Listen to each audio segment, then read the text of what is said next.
Hi and welcome back. In this video I'm gonna show you how to use engine block heater in 2018 Jaguar F-Pace. This is gonna apply to most Jaguar vehicles made from 2015 and up.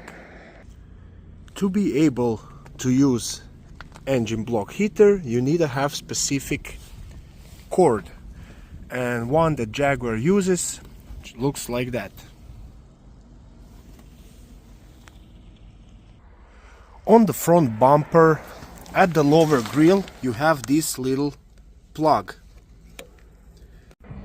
and this is where you connect your heater cord. You want to make sure you plug it all the way in.